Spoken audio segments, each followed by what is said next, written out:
The final wording for this August special election is approved. The election could raise the number of votes it takes to make changes to the state constitution. And now boards of election across the state are preparing for the polls. Michael Sandlin live at the Lucas County Board of Elections in West Toledo tonight.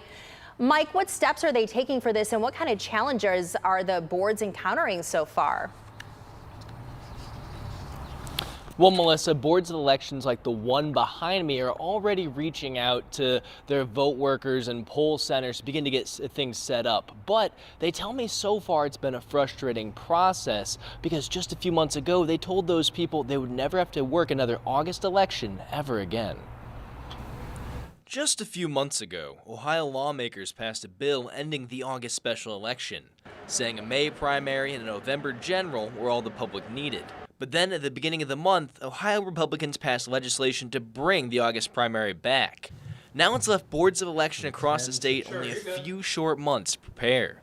Some have a head start, anticipating a 180 would happen as soon as discussion started in the legislature. We certainly knew that this was coming, so we actually began to reach out to some people, not only polling locations, but poll workers, and just saying, well, what if this comes, is this something that is a possibility? While others were less certain. We did not anticipate August special election. Does definitely affect, our recruitment efforts. Even with some poll workers that may normally work year round, as I stated, they may not be available this election. And they say their poll workers were thrown for a loop too. And now some people's schedules are being upended to make time. And because, as you know, the election is in August, but early voting actually starts in July. So that affects, scheduling. That affects scheduling for vacations for our people, and that is important.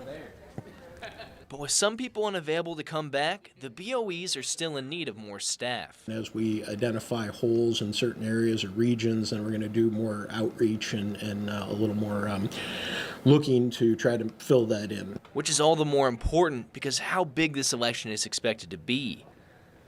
Ohioans are being offered the chance to raise the threshold for votes needed to make a change to the Ohio Constitution, something opponents say is an attempt to prevent changing abortion laws in the state. The BOE directors say with a potential change so controversial, they're expecting to see big numbers on Election Day. No one knows exactly what the numbers are because it's kind of an unprecedented thing in certainly modern history. But we're looking at it much more like a off-year November, 30%, possibly higher kind of election.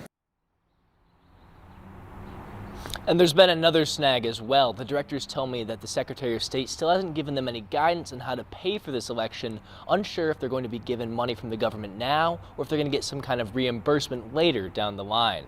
Regardless, they tell me that they're still going to hold the election on August 8th.